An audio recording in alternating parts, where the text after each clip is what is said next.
Hi, everybody, and welcome to Twin Seeds. And I have Dee Black today, amazing reality maker herself. So she's going to give us her thoughts on reality and consciousness and awareness and what we can do to raise our vibration. Hi, Dee. Hi. It's good to be with you. Good to be with you too. Fellow reality transurfer.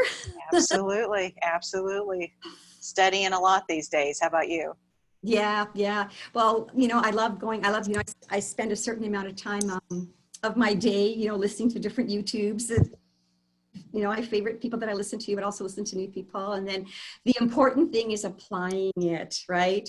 This is watching, absorbing, listening, reading, but then there's really applying it, and never has it been more important than at times like this, when that we're really being challenged to, the rubber meets the road, it's like, okay, how spiritual are we, Yes. One of my favorite things is Ram Dass said, you think you're so enlightened, go spend the weekend with your parents. Yes. Exactly. How true is that? Yeah. It's very true. Even Eckhart Tolle, when, I don't know if you've seen when he does that little bit where he's saying like, you're doing really, really well and everything. And, you're writing books and, you're, successful, and you go home and your dad says, so you're still into that airy fairy stuff, Yeah. You're going to get a real job. Yes, absolutely. Yeah, it's hilarious. Yeah. So what would you say to people right now that are struggling with everything that's going on and they feel kind of anxious and a little bit of depression going on? What information would you give to them right now? Oh, well, I think it really depends on the person and where they're at. Because everybody is different, because, some people are already have been like really into spirituality for a long time, and followed all these things like reality transurfing. And I mean, there's so many of these guys, Eckhart Tolle, Muji, and we got Sunny, we got, Brian, with all his books. So there's people that are into all this stuff, and it's different with them, because then you can just like remind them like, okay, who are you? Who are you really? Like you can get into that part about that, what is like our infinite nature, right? Bringing people back to that part of yourself that you connect with when you're meditating or going for a walk, or, that more and more people I find are living with that awareness, right? And this is the kind of time where we can live with that awareness, because if we live with the awareness that we're all infinite beings, and this body is a coat that we're going to be removing, and then moving on. And I don't know where we're going and what's going on. Like, it's a huge mystery to me, but I do feel infinite nature, So people who have that, I would kind of go there with them, and then it's easier for them to, like get back on. Oh yeah, that's right. I just fell off the track, But so it really depends on where people are, because some people, that I know and stuff, they don't go there, right? Like in a conversation, so in those cases, to me, it's just modeling, how, like for us to be that way ourselves and model it, because really that is the best way to, to teach this stuff, is to demonstrate it and be it rather than preach it, especially to people who don't want to hear that preaching stuff.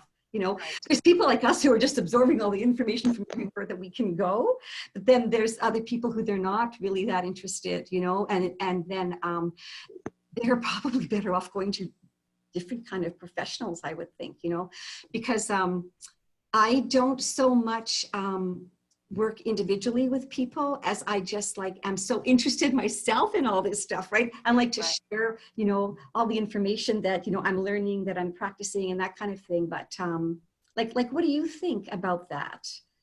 Like, well, I think it's important for people to start getting in touch with who they really are. I think there's a lot of people that can kind of get depressed and anxious living in the basis of fear, to where, fear is a lack of knowing who we really are.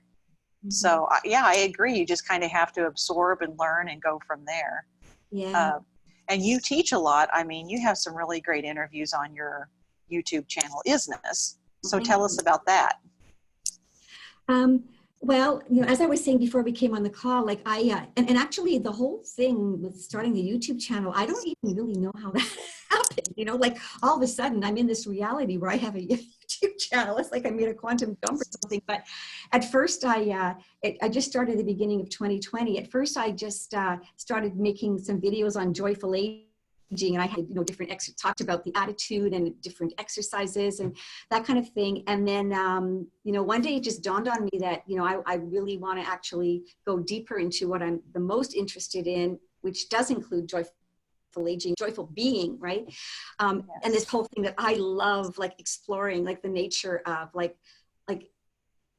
what is all this? Like this whole thing about our existence and reality and the fact that we're here, and the fact that we go to sleep and we dream, and then when we're dreaming, it seems like it's real, and then we wake up, and then, some people are saying that, the dream state is actually more real than what we call the waking state, which is actually kind of like a cosmic joke that we call it the waking state.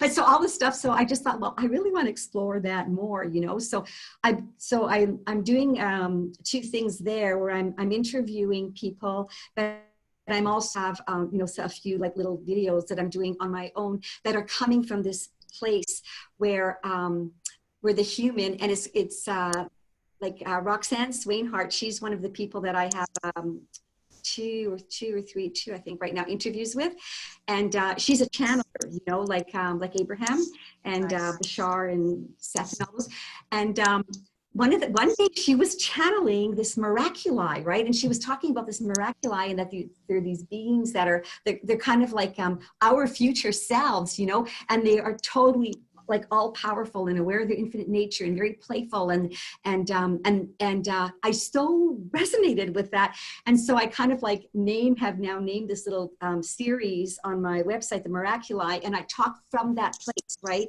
So that it's not like it's a destination. So it's not like being in that state where you're so joyful and so playful and so aware of infinite nature and so everybody loves everybody and all that, and where the challenges in life come from creativity, not from war or conflict or struggle and all that. So that whole concept of it's the pathless path, that whole thing as well with when you are people that want to be enlightened, right? And they want to be enlightened, and they call themselves seekers, and they're seeking enlightenment. And then the wise sages are saying, don't seek, because if you're seeking, implying it's not here. And if you keep seeking, you're never going to get it. You don't seek it, you rest in it, right? You be it right now, right? So this is how, I'm doing these things with Reiki, like, isn't it great the way we have heaven on earth, and isn't it great the way we, we all, we live every day aware of our infinite nature, and we're so playful. And so like they're very short 1-minute little videos where I just talk from that place, hoping to, because it's, raise people's vibration with that. And also, my intention is that more and more people relate to that fact that we can be there. Like the way you be there is you be there. Like the way you get there is you be there, right? That's right. It's going on right now anyway. We might as well jump tracks, right?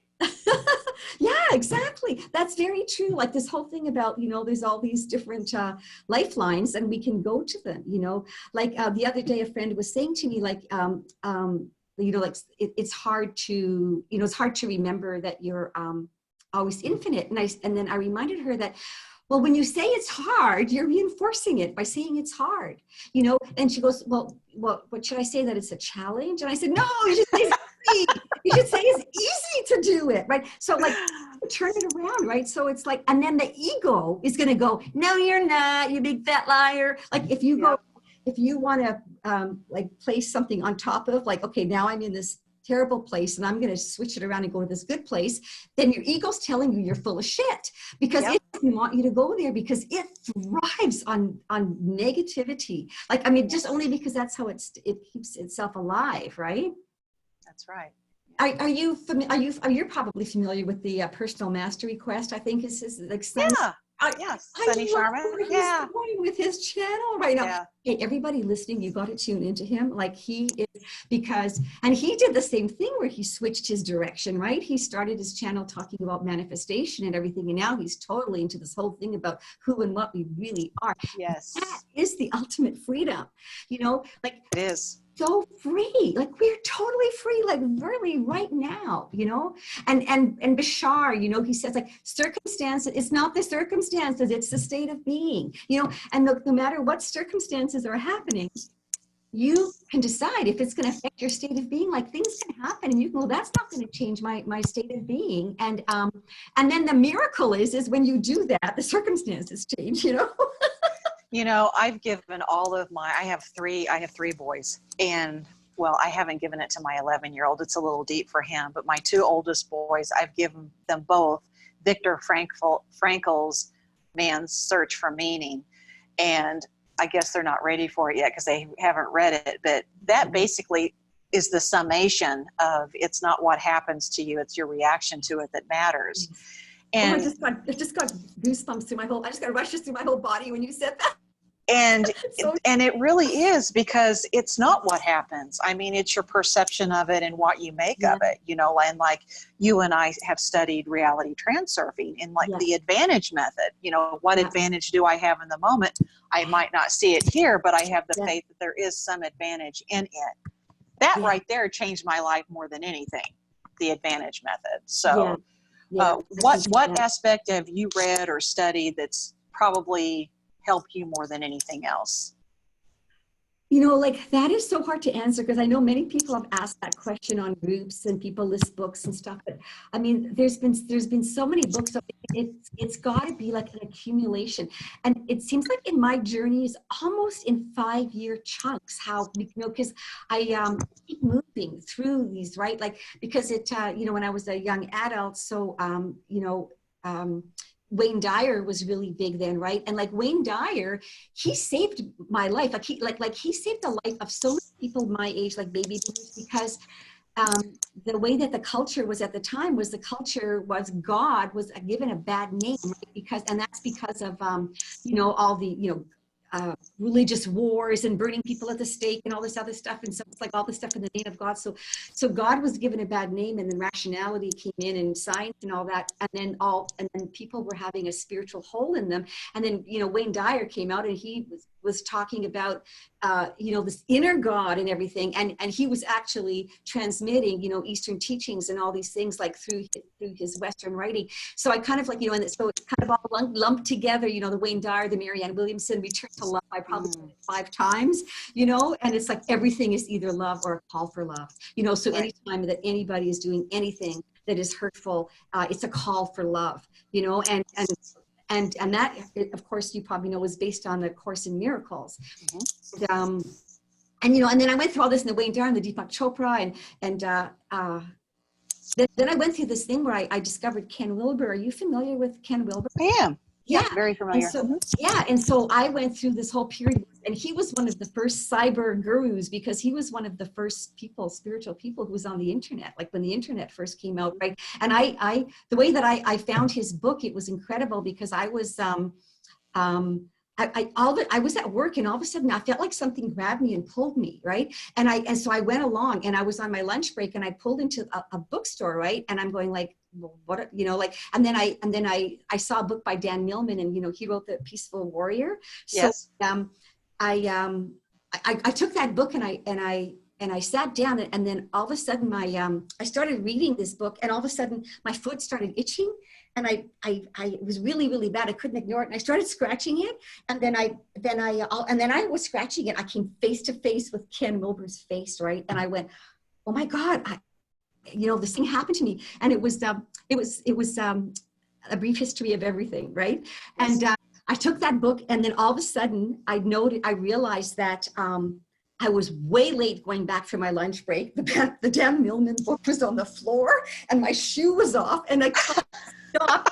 And I'm like, you know, and I didn't have very much money in that time.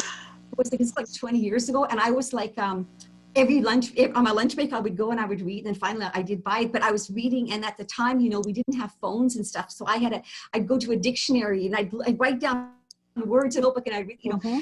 But anyways, I ended up like meeting him and you know, you know, because like he had a website and then, you know, I would, you know, in those days it was different. Like, you know, you could meet people on their websites so easily, right?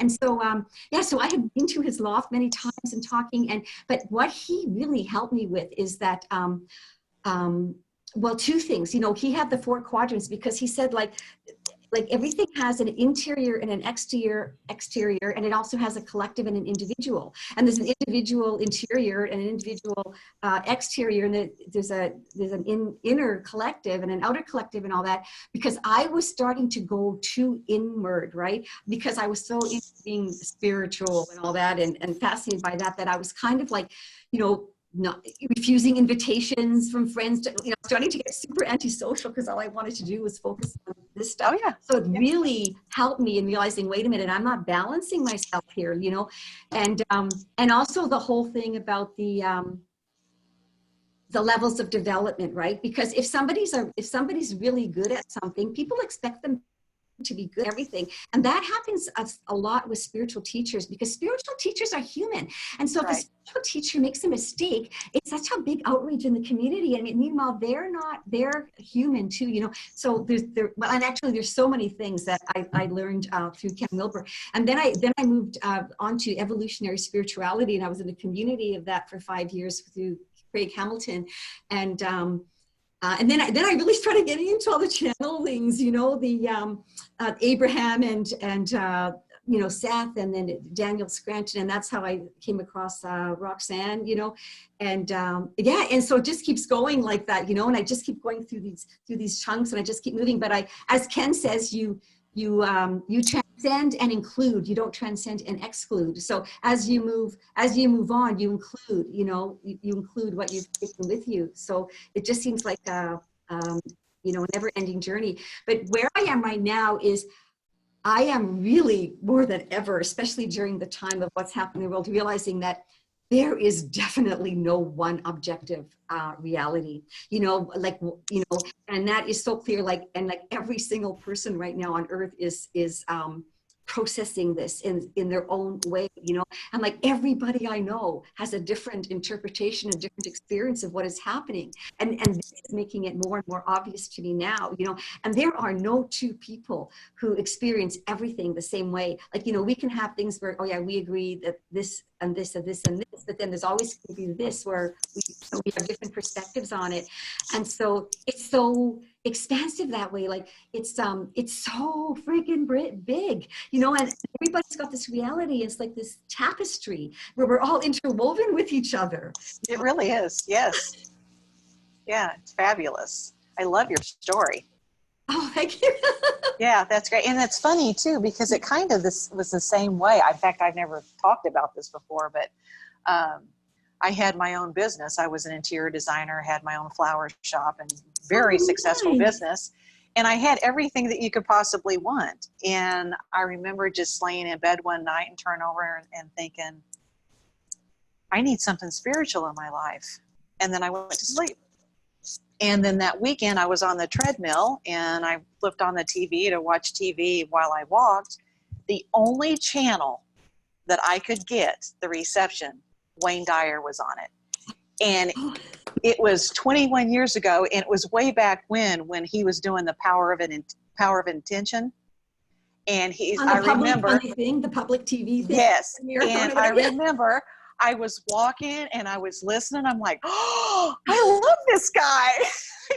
And I ordered his big enchilada. That's what he called all of his. It was the big enchilada. I remember when he was selling enchilada. Yeah. So I bought that and I received that in the mail and I just ate it up. And then, like you said, it's a progression. Then I got into Deepak Chopra, and then I got into all this natural health. And then I, you know, just started one thing after the other after the other. Yeah. And, you know, the teacher appears when the student is ready. Yeah. Yes. So, and Eckhart Tolle is another big one. But, you know, there are things that all the people are saying now that Wayne Dyer has said. Like, you know, like almost everything in reality transurfing Wayne has said, right? And the thing, like Vadim, I love the fact that he doesn't want it to be about him, because there are you know, like a lot of spiritual, it focuses around them. And he's like, it's not about me. Never mind about me. Never mind about me. Right. And then he says, these are ancient teachings, right? He's not claiming this wisdom. Right. And so like, I love that humbleness about him, because that means he's genuine, you know, like Deepak Chopra says, the spiritual teacher tells you he knows all the answers. Run for the hills, run in the opposite direction, right? Because the true sage does not say, I know everything, come to me, right? That's right. That's right. And that perfect example is that Hubbard that has Scientology. He was literally saying, I know everything. Right? You know, it's like, okay, whatever. Yeah. Run. Yeah, no doubt. Yeah, no doubt. Yeah, you definitely have to take what feels good and throw out the rest. Yeah. You know, because like you said, everybody has different perspectives and different histories, and yes, it's amazing. Yeah.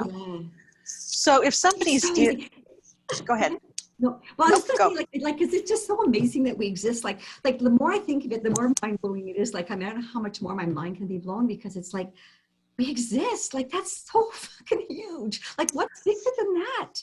You know, like, I don't know what's more interesting than that. Like, what are we, you know? And like, we you know, like me as a child, I've always felt my infinite nature. You know, I've had that thing, but the thing is that it can't be described, you know? And it's like, we don't really know. Like, we don't really know what's going on here. Like the human mind, or the human can't, right? Like human mind, you know, and we're so, you know, we're trapped with this body and this, you know, rational mind and all this other stuff. And so even though we can meditate and we can get in touch and we can sense it viscerally, our infinite nature, what really is going to happen when we die, when we shed these coats, you know, and whatever happens, we don't know, you know, we've had so many stories about, you know, near-death experiences and all this other stuff, which are, but it's the person's interpretation, right? Because like Ken Wilber said, like someone who's a Christian who's dying will see Jesus, but a Buddhist is not going to see Jesus, right? Unless he also includes Jesus in his things. So it's like interpreting. So even people who have near-death experiences, it's an interpretation, right? Of what we see. And so it's like, it's such a mystery. And I certainly don't want to die, but I certainly am looking forward to when it happens, because it's like, you know, okay, what's going to happen now? You know? Right. It's amazing though, that the interpretations are different, but how a lot of the similarities do line up on the near-death vibrationally. Vibrationally, yes. And energetically, right? Because it's the love and the light, you know, that there's so much love and there's so much light, you know, and, you know, and this whole thing about, you know, one of Brian Scott's recent interviews, which the woman, sweet woman, I forget her name, and she was talking about the oneness, and she's got the oneness channel, how she was saying that we, like even people who seem to be behave atrociously or whatever, they're all part of that one, right? And it's like, I love, you know, back to Ken, you know, like he says, like, we're all one does not mean except for those assholes over there. You know? Right. Like, Yes. so that it's all a part of us, you know? Right. Well, you have to have the polarity. I mean, you can't know happiness unless you know the sadness, because you have that no polarity to compare the two. Right. So a lot of people forget that, but I try to stay even keel as much as possible, but every once in a while I get hooked by those pendulums. So we say, a lot of pendulums going on right now. Yeah, but there's the thing about like, you know, what happiness really is, because like, you know, the mainstream, you know, or the common version of happiness, it's dependent on circumstances, right? You know, I'm happy because I got this, you know, I'm in love now, or I got this relationship, or I got this job, or whatever. And, you know, and now I'm going to be sad because this happened, you know, but like the true happiness is our natural state of being, right? And so it's like, same kind of thing with love, right? That there's all these different levels of love, but then love is the essence. So there's no opposite.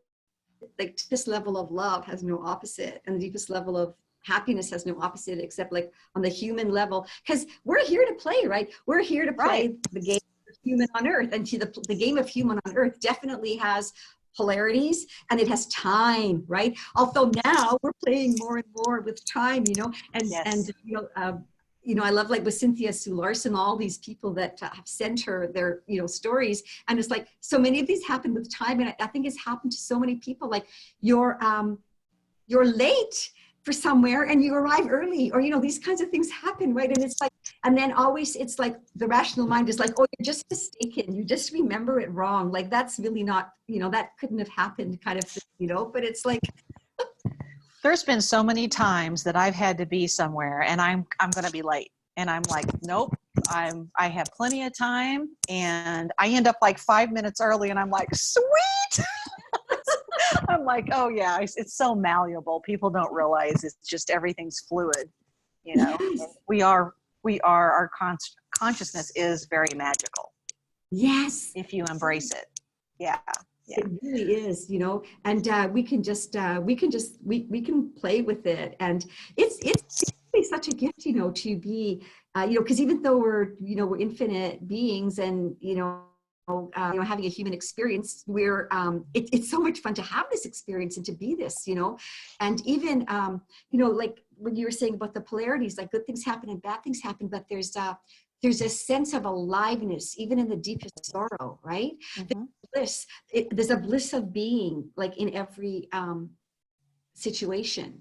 You know, I remember this one minister who was saying that he performed at a wedding and a funeral on the same day, and he said that the looks on the faces were so similar because they were looks of intense emotion. You know, that the facial expressions, that, you know, like somebody's crying, Yeah, for joy, and they could be crying because because actually a lot of times tears are not really, tears are just like intense emotion, really. right. There's been mornings that I've got up out of bed and said prayers and started crying because I'm so filled with love and emotion and gratitude. I'm sure you've done that as well. And it's just, you know, that whole feeling of thankfulness and gratitude and guide me. And, you know, it's 25 years ago, I didn't feel that way. You know, it really was the outward equality to what you had, what you were doing, that depended on your happiness. Now, Right. I don't even correlate those two. I don't even correlate them together. And I really live an everyday basic all day long. I really am I'm happy. A lot of people don't understand that. In fact, it irritates them. I know, like I know, like people say to me, like, why are you so happy, you know, or that Yeah. is like, Why not? you know? Why not be happy? Right. You know? And it's like, you're happy too, but it's just being blocked or something, right? Yes. You Yeah, know? I do. That's a good point, because I do believe that joy is our ultimate nature. I mean, we are here to be playful, joyful beings. Yeah. So Mm-hmm. how do you deal with that when you're around someone that has that negative vibration and they're kind of off put by your happiness? What do you do? Yeah, you know what? Sometimes I will tone it down. Like I remember it happened with me with a job once. You know, I was so excited about this new job, and then when I went into the training, there was like a few of us in the training session. The trainer she couldn't handle it. She was so rude to me. So what I would do is when I would, and I walked there because it was close to my home.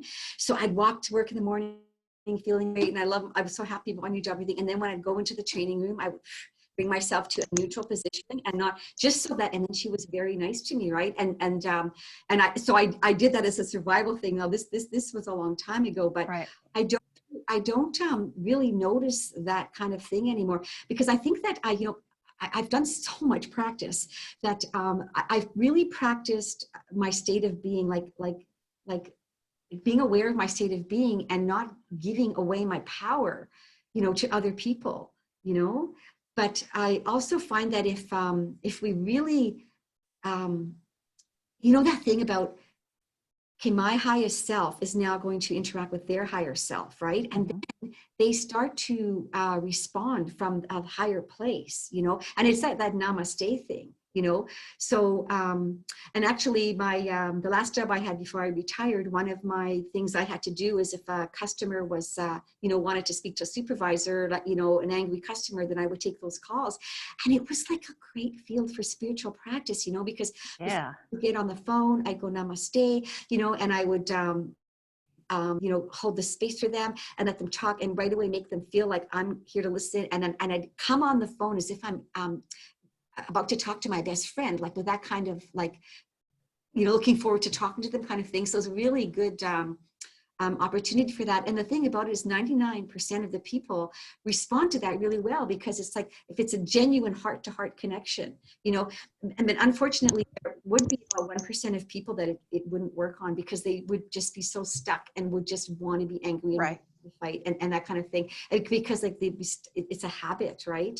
It's a friend of mine works at the post office, and she said to me, after they finish talking to you, they hang up, they call me and start yelling at me, right? Because I was working in the contact center for the hydro, and she was working for the contact center in the post office, you know. But, Oh my gosh. some people just want to fight or whatever, but you know, Yeah. you have to kind of go like, well, for whatever reason. Okay, so Bentinho Macero, you know, he said something that I really, it helps me in this situation that I love. He says like, or even like if somebody's going through, well, like this thing about the people are being depressed or freaking out about what's happening. You know, there's so many different versions anyways about what's happening right now, right? Right. If they're really freaked out, one of the versions that no matter what situation somebody's in, that their higher self has their back. Like you have to trust that, right? And because you know, trust and faith, that's the whole thing. Like that's the whole thing about everything.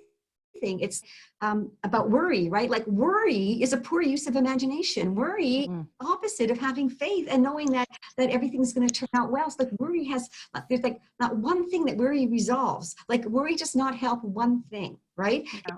It makes the cells in the body freak out. It decreases the immune system. It creates a bad vibe. It freaks you out. It's not like, oh, if I worry now, things will work out, you know? So that's not what happens. But if people are whatever state they are in, that we can model a higher vibe. We can also trust that for whatever reason, their soul has them going through this, and their higher self has their back. And it might not even be in this lifetime that it's resolved, but we have to trust that, because it's almost arrogant to not do that, to not trust their journey, right? It's like their journey looks like shit. Yeah, but that's our judgment. We don't know. Right. Right. That's right. And you don't know, I mean, what karma they're burning or anything like that, because it all comes around. Yeah. You know? So we're really nobody to talk about somebody else's path or anything like that. Right. I always like the saying too, that worry is wishing for something that you don't want to happen. Right. Exactly. You know, it's like, why put your energy there on worrying about something? It's creating like negative future scenarios, you know, that aren't even really happening. You know, it's that Right. of the rope, you know, people thinking it's a snake in the corner and it's a rope or whatever. But it's not like it does not have one advantage, right? The worry thing. And on the other hand, because, well, okay, one of the faults that I have, or, you know, that I'm working on, okay, I shouldn't say that because I reinforce it, but I tend to want people to see my point of view, right? And I have to like zip the lip and go like, only if somebody is asking me, should I say what I think about it, right? Because it's like somebody's saying something and I can clearly see how they're playing victim, right? And how like, okay, playing victim is like, you know, it's 101 in spirituality, don't be a victim, right? And then when I see that, like I have to like remind myself, like, if they don't ask you, you know, your opinion or anything like that, don't say anything, because it's not going to help, right? Like to say, you know, like even in a milder way, it's kind of like you're not even saying like you're a victim, but kind of like a leading question about like, is there another way to look at this or something? I don't even know what I'm saying anymore. No, that makes sense what you said though. I mean, is there another way to look at this? I mean, that's a very kind way, you know, to maybe open someone's mind if somebody's going on and on and on and they are playing the victim card. Well, hey, is there another way to maybe look at it? You know, I think there's a tactful way to say or do anything. I really do. So, but no, I Right. think that was spot on what you were saying for Oh, sure. yeah. Yeah. And, like there's that whole thing about the mirror, right? And so it's like, we've all had the expression that so the mirror is the outer circumstance. So if you want to change your outer circumstance, like with the mirror, you don't wait for the mirror to start smiling or whatever, right? But this morning when I was listening to someone, and I can't remember who it was, but they were saying, if you want to comb your hair, you don't comb the mirror. Exactly. Yes, I love that. Okay, Yes, it happens here. It starts here, right? absolutely. How important do you think that, or if it isn't important at all to you, your opinion on researching our past lives? Oh, well, and it's probably an individual thing too, like Hmm. somebody is drawn to that they should do it, right? Because anything that anybody feels drawn to, they should follow, right? It's kind of Like some your, people might not, like, because I had things like, I had past life memories that came up, I mean, without even me exploring them, but memories just that came or whatever. And that kind of made sense about, things that I'm having now. But now for me personally, there's this whole thing that I'm sort of resonating with, was that everything's happening all at the same time. So there yeah. really isn't a past and a future and all that. And so what I like to do is I like to call my future self, right? So get like, or even like embody my future self in certain situations. I mean, I did that when I was doing my first YouTubes. It was like, I got to have my future self do this, because where I'm at now, I can't do this, right? Yeah. Yeah. But with the past things, I think it can be very, very beneficial. And it's fascinating.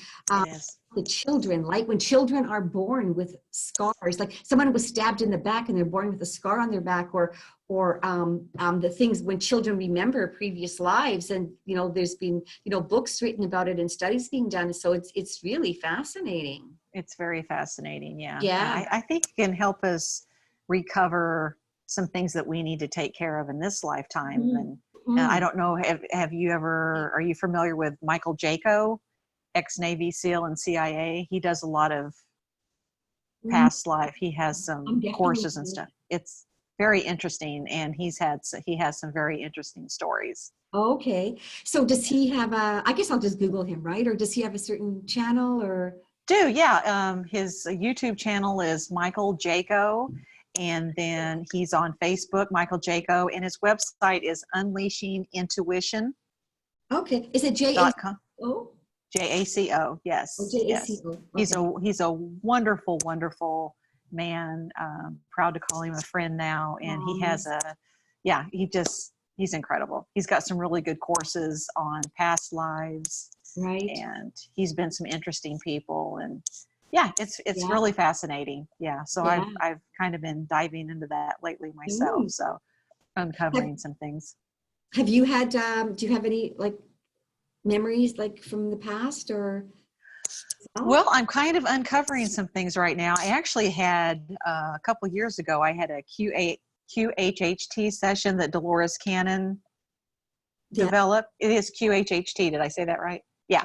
Quantum, I had maybe. a session that and uncovered a couple past lives there, which was very interesting. I haven't discovered that I've been Cleopatra or anything like that yet.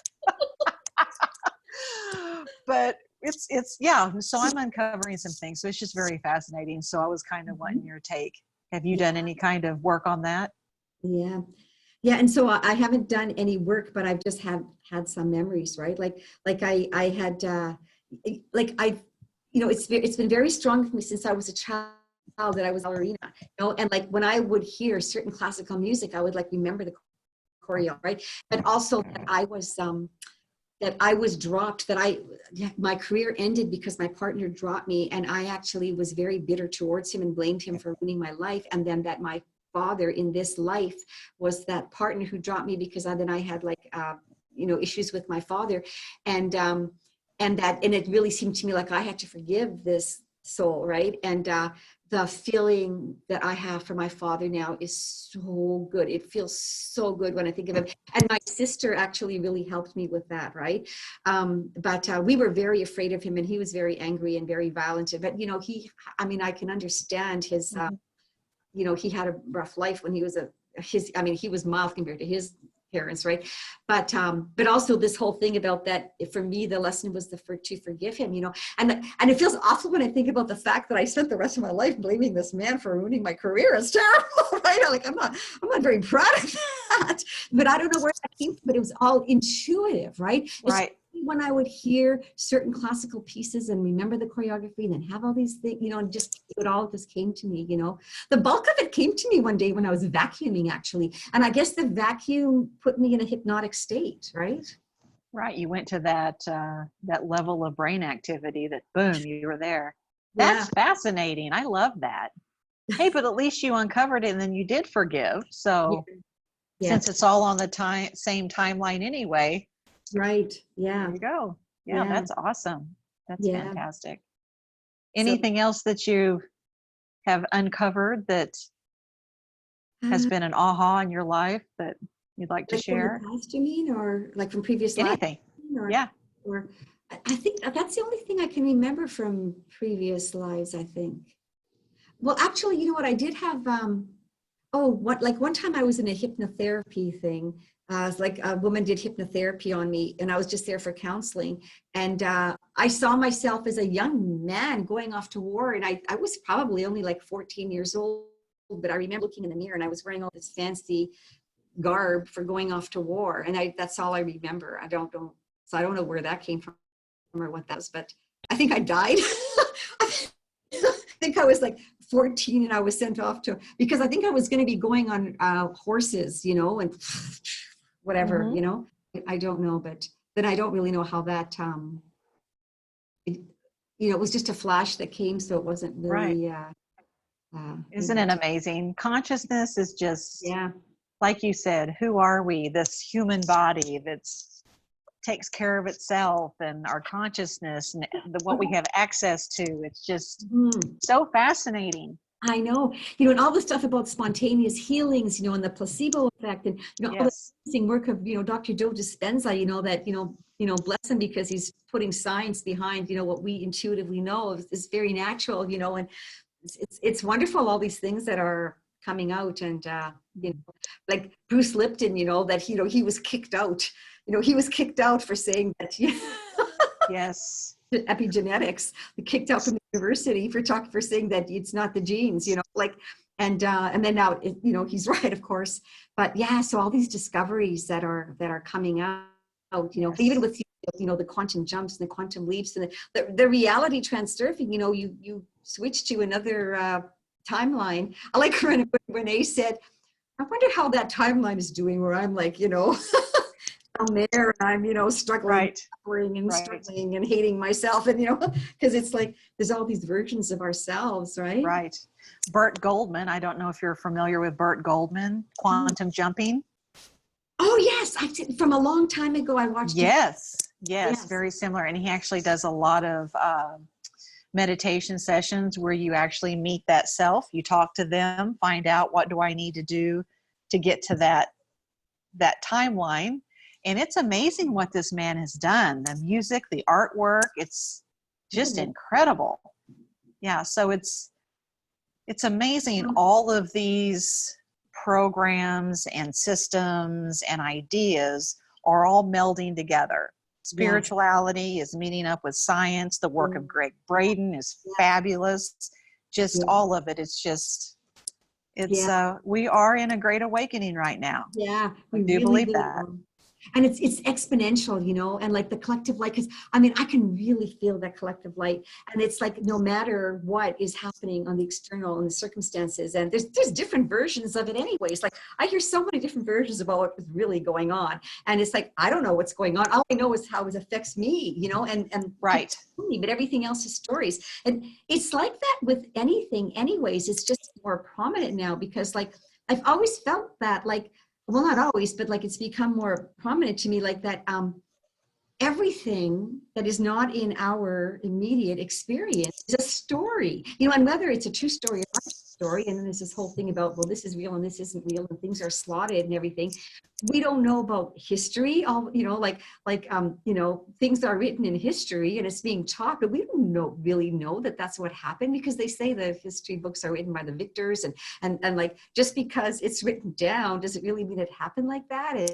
And that whole thing, and then the whole thing about well, it's just all one eternal now, and everything is happening now, and everything that, you know, like Vadim, you know, with his the what's it called, the space of variations, and the variations is in physics and quantum physics, you know, and it's like anything that could ever happen is happening right now, you know, in you know, this eternal now kind of moment.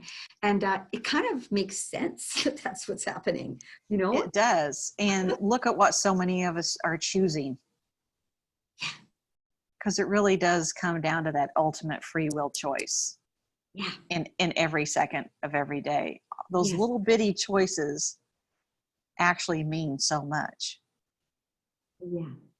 And what it is it's our vibration and our energy, because it's like the way that it actually manifests is it can manifest in many different ways, but because the thing that always affects us is our experience, right? Like our life is our experience, you know, and so how we experience, we actually can control that, because we can control our emotions and our vibrations, you know, and that's an old paradigm that, oh, I can't help how I feel. That's an old paradigm. You know, oh boy, isn't it? How I feel. Whew. Boss, yeah. Unless you want to, right? You can't get by with that anymore. Exactly, right? But it's like, because it's like, so the universe will surprise in ways that we didn't even expect, you know? And so it's like, you know, I like that, this or something better, you know? You can feel, you know, that I would like to go in this direction, but it can be this or something better, because then it's kind of like, and that whole thing about dropping importance and not having attachment to outcome, you know, and the thing about, you don't have to wait till you are in a situation that you wish you had, or had something you wish you had, to feel that way. You know, you can feel that way now. And if you feel that way now, then it appears, right? Right. Absolutely. Yeah.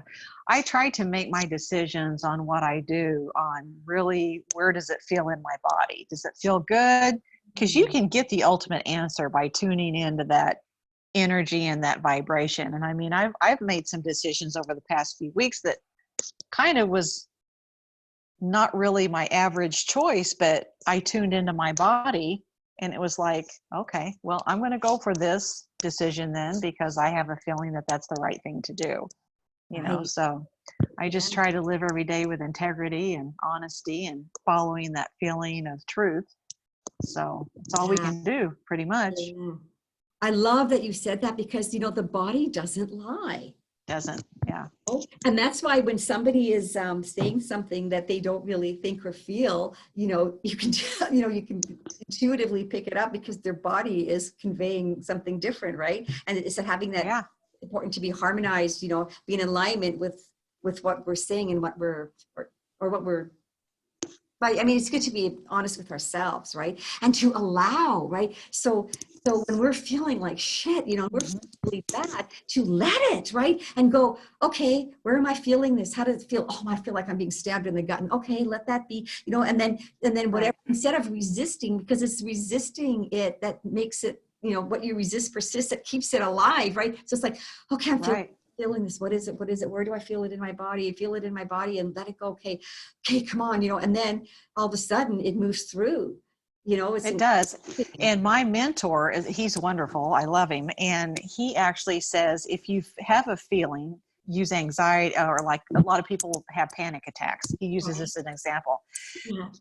Bring it more. I want more. I want more. I want more. Give me more. And he's like, it'll dissipate. And you keep doing that, before you know it, you won't have panic attacks anymore, because you're not resisting it. Give me more of it. Give me more of it. And you're bringing it on, and you're just, you know, and it works. It's amazing. Yes. So it goes in exactly what you were saying. Yeah. If you resist something, you're going to get more of it, period. Yeah.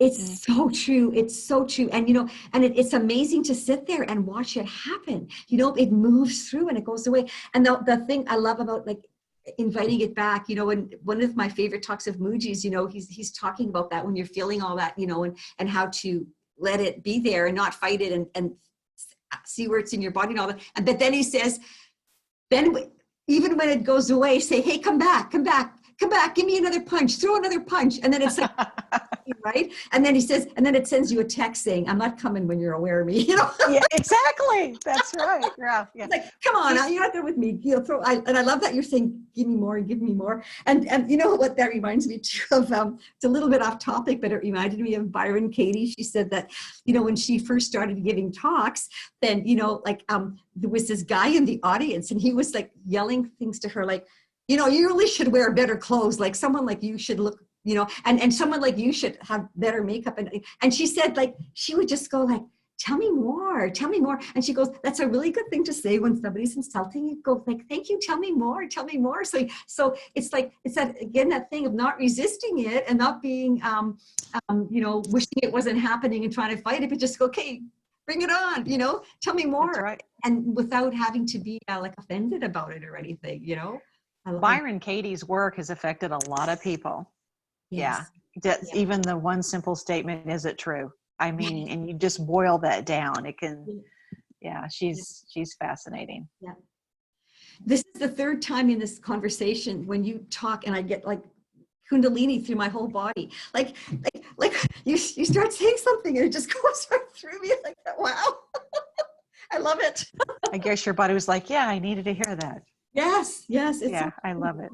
Love it. Yeah, it's just those few questions that she asked, and then turn it around, you know. But it's right. It's that thing about inquiry too, like to not to just ask, well, what's you know, what am I? I love that one, you know, who or what am I? Who or what am I? And just keep asking who or what am I? And it just starts dropping, the layers just start dropping and just go, and then who's asking? Right. I think if a person truly does want to expand their consciousness, they don't even have to put much effort into it. Even one little simple statement like me laying in bed, turning over saying I need something spiritual in my life.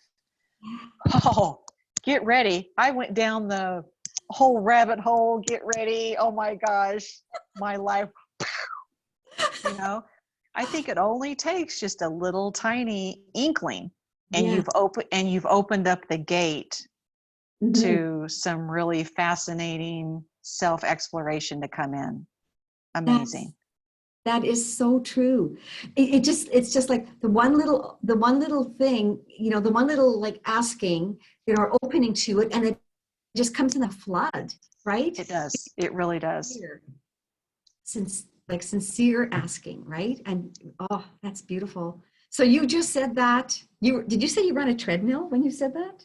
Or oh yeah, 21 years ago I was on a treadmill when the only channel that I could get was Wayne Dyer. Yeah. And then I just, wow, that was a journey after that. Good gracious. I went to the School of Enlightenment. Oh my gosh, just all sorts of things. Yeah. It's been quite a journey. It's been awesome. Yeah. So many learning experiences. Some things I didn't think I was going to get through, but did. You know, some things that I, you know, didn't think that it could get any worse. I mean, I was in a place that had nothing, and I don't know, it's just, I look back and it's like a different lifetime ago. It's like, oh my gosh, I'm not even that same person. But I'm thankful for all of it. Yeah. So for you, was there any like one particular book or teaching or anything that was more impactful than anything else? Possibly Eckhart Tolle's A New Earth when it first came out.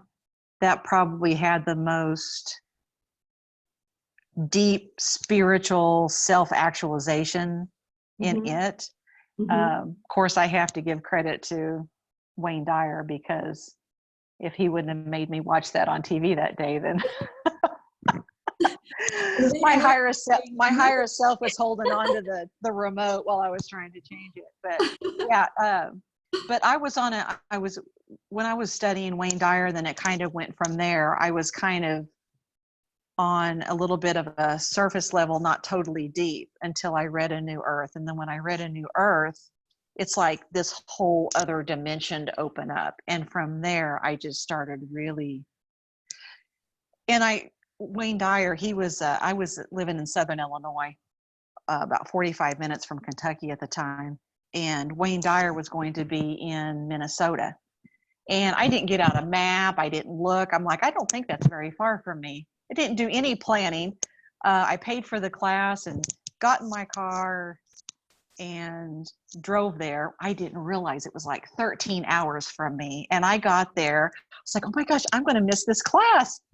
And I got there. It was late at night, pouring down rain. And I got there like 10 minutes before it started. Sat there during the whole seminar because it was one night. And then I had to drive home because I didn't make any plans on hotel or anything like that. And I wouldn't trade it for the world because it was the true dark night of the soul. It was I guess it was his vibration, his consciousness, what I had went through trying to get there that whole day, pouring down rain, not having anywhere to stay, leaving Minneapolis. It's just like this whole thing. That night I did stop in a hotel and stayed.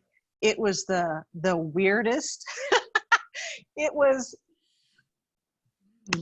dark night of the soul, let me tell you. It was something, but it was an experience I will never forget, put it that way. So have you had anything happen like dark night of the soul or anything like that to you?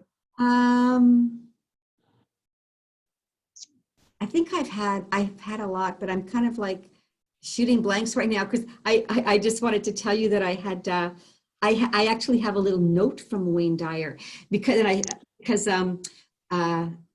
wrote him a letter asking him a question, and I couldn't believe it. He replied to me with a handwritten note, and this was before computers. Oh, how nice! He sent me one of his books, but Dark Night of the Soul. I think.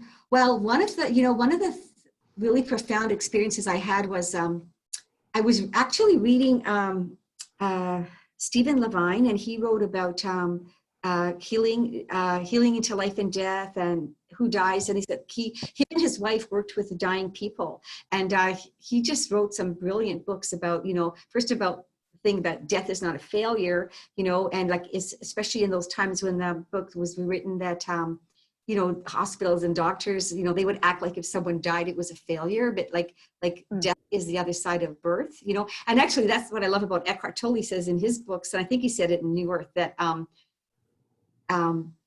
death is not the opposite of life. Birth is the opposite of death. Life is what you are, right? Yes. And so I love that, right? Like the death. Yes. You say death is morbid, you're saying birth is morbid, because when you're born, you're going to die, right? As far as the body, the coat, the vehicle, Right. Whatever.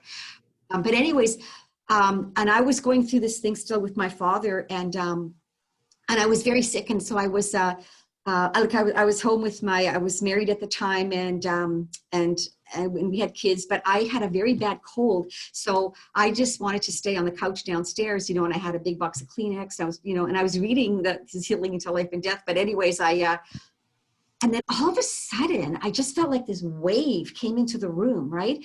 And it was like I could almost see it, right? And it came into the living room, and then it kind of moved, and it like moved through me. And all of a sudden, I could feel my father's fear and pain as a little boy. Like my father as a little boy, so afraid of his father, and I felt his fear and everything. And I just had such compassion came over me for my dad, and so much love and everything. And then the next morning, I went over there to my parents' house, and my dad opened the door. And the thing about my dad is I never liked him hugging me, right? Like if my dad ever tried to hug me, my body shake and I would stiffen up and stuff, right? And that was like that with my whole life, right? But that morning, when I went there, and he opened the door, and I just hugged him, and like we were like healed, right? And so, but leading up to that, I did do a lot of work, like with me, Right. Marianne Williamson's Return to Life and all that. So there was a lot of work that led up to it, but that was kind of like the big crescendo that happened. But there was a really big release, you know, in me that, and really healed the relationship. But that wave that came into the room, it was just like, and again, it was like something that was like unexpected, you know, it just happened, you know. It's beautiful. And yeah. But I also had like a lot of times when I wanted to kill myself, and, you know, I had like weight issues, and I was like, I had an eating disorder. What I would do is I would fast for 4 days and I would binge for 4 days. It's awful. And I never pinged and I never purged, but I would go 4, 4, 4, 4, you know. And now when I look back on that, it doesn't even really seem like it was me, you know, like, you know, when you think back on things, you go like, you have the memory, but it's like, yes, you know what I'm saying, right? Yes. Yeah. And so like, it's awful, but then I did stop with the fasting, and I just got, you know, gained a lot of extra weight. And I had like, you know, when I at work, I had pockets full of candy all the time. And I just like I went through this stage where I was just, all that I had on the front of my mind is, what am I going to eat next? And it's just there by the grace of God that I got out of that. I mean, I don't even know how I got out of that, you know. Well, it was kind of that I moved away, because this was before the healing with my dad. We lived in Winnipeg, and I moved to Toronto. And when I moved to Toronto, that's when I dropped a lot of the weight. And I think because I felt, it's really funny, because I was like, I lived in a really dangerous part of town. Like, now that I think back on it, I could have been murdered, because where I lived, there was like the street between like where I slept, there was a window by my bed, and the street was on the side of the window. Like, there was like no hallway or anything. Like, anybody could have broken the window and killed me. But I never felt so safe in my life. And I felt so safe there. And and that's where I met my husband, who was the father of my 3 kids. And we balanced each other out. Like, there was a real balance, you know, with him, where I don't know, there was just something about how we healed each other somehow, you know, in our relationship. But I mean, I do remember wanting to kill myself and end it all, and, you know, hate my, you know, this loathing and the self-hating and all that. And what brought you out of that? Pardon? What brought you out of that? Yeah. And that was, again, well, the loathing and the self, and that was, again, I think it was like a gradual thing, right? With like constant, you know, because I was just obsessed with all these books and these teachings. And even like with Unity Church, you know, there was a book called Halfway Up the Mountain that I read over and over and over again, right? That was written by a minister from the Unity Church. So I would just like get these books, and I would read them, and I would study them, you know. And I actually had this process that I would do, where I would like, I'd read a book and I'd highlight stuff. Then I would, because I want to get this, and go like, I need to get this information into my system to save myself. Right. So I had this system where I would highlight in the book, then I would take a notebook, like, and I would like copy my highlights into the notebook. And then I had these little notebooks, and I would take highlights out of my bigger notebook and I called them, you know, notes from a notebook. And now, because we have technology, and I used to walk around with a backpack that would have books in it, notebooks in it, and little notebooks in it, and highlighters and pens. And I was paranoid about losing, you know, running out of highlighters or pens. And I always had too many in my bag. But now all I have is a Kindle where I can highlight, I can have all my books in here. I can highlight. I don't have to carry around a big backpack, right? So thank you, technology. But I still do it, but I have my notes and my notes. There you go. I have my notes and my notes from my notes, but it's all in my phone, right? And one day I had these baskets full of all these notebooks, and I just thought, the reason I did it was to get it into my system. I'm not going to read all this stuff again, right? So I threw it all in the recycle bin, you know, but because that was the whole thing. So it was a lot of getting this stuff into my system. And then all of a sudden I find myself here, and I just feel like I live in joy every day, and I feel my infinite nature, and I feel a lot of love. And I mean, I still make mistakes. I say things that I regret, or do things that I, you know, like all that kind of stuff. But it's like, I'm way better. I feel better than I did, you know, like when I was a young adult, especially, you know. But so much. Isn't that what matters? That what? We're better than we were yesterday. Going in the right direction, right? Yeah, that's right. That's what matters, for sure.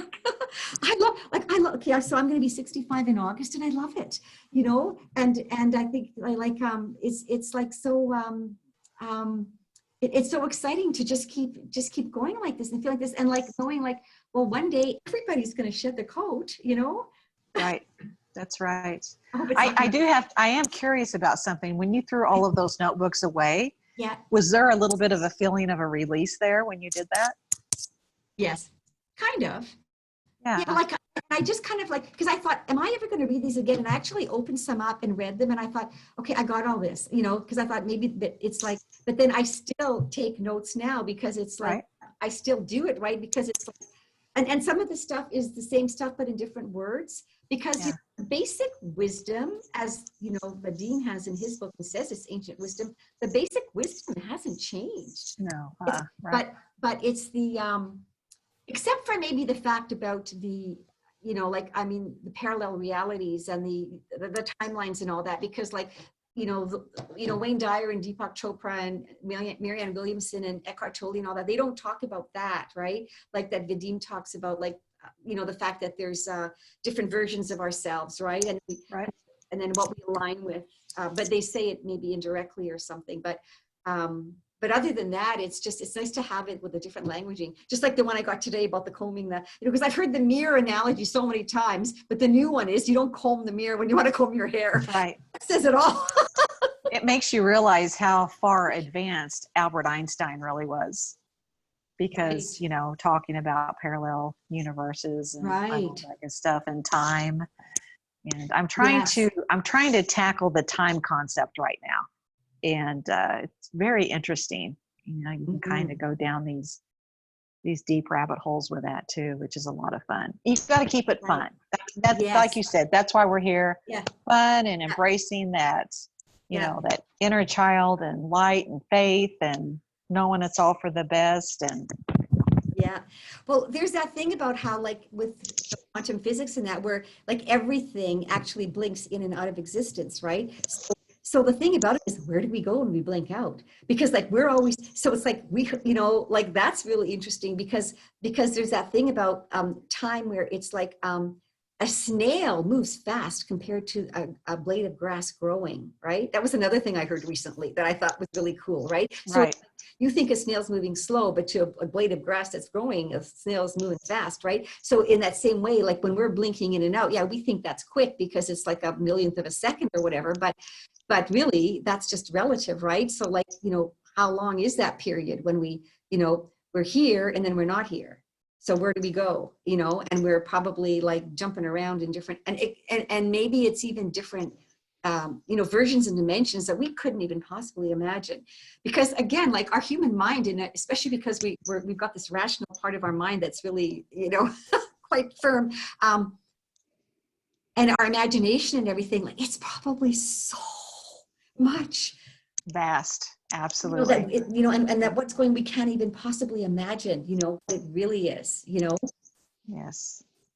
So we just keep studying and finding out and expanding our consciousness and having our reality go the way that we intend it to go and live our greatest path to joy, right? Yeah.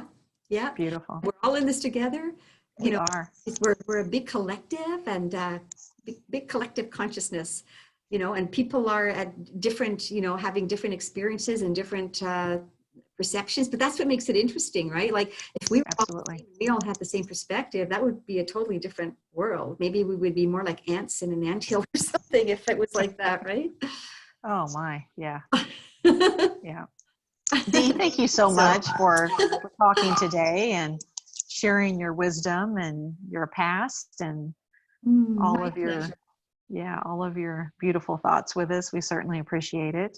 So just to reiterate, your YouTube channel is Isness? Yes. ISNESS. Yes, beautiful, beautiful. And anything else you'd like to add or? Well, it was a delight talking with you. Good. We'll do it again. Yes, we must. We must. I know. It's so much fun. I just love doing this. I just love talking about all this stuff. It's wonderful. I'm blowing. All right. Well, thank you so much. And we will talk soon. Thank you. Okay. Much love. You too.